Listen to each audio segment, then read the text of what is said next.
Welcome back to Agnish study portal. নিমিষেই শিখে নেব কঠিন কঠিন অঙ্কের সমাধান। আজকের প্রশ্ন, রাম ও শ্যাম একটি কাজ 8 দিনে সম্পন্ন করে, শ্যাম একা কাজটি 12 দিনে সম্পন্ন করলে ওই একই কাজ রাম একা কত দিনে সম্পন্ন করবে? অপশানে 12 দিন, 8 দিন, 24 দিন, 6 দিন।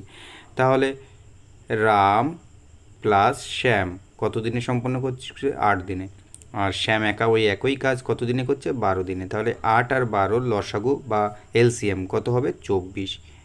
তাহলে এখানে 3 8 24, মানে রাম আর শ্যাম একত্রে একদিনে কত? 3 অংশ করে কাজ করে, যদি মোট 24 অংশ কাজ হয়। আর শ্যাম একা 12 2 24, মানে 2 অংশ করে কাজ করছে। তাহলে রাম একা কত অংশ কাজ করছে? রাম একা একদিনে করছে, তাহলে এখান থেকে 3 থেকে 2 বাদ দিলে 1 অংশ।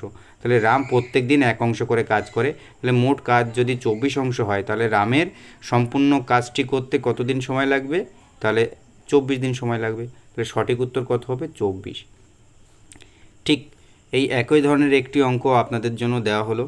কমল ও বিমল একটি কাজ 6 দিনে সম্পন্ন করে, বিমল একা ওই কাজটি 24 দিনে সম্পন্ন করলে কমল একা কাজটি কত দিনে সম্পন্ন করবে? 12 8 24 6।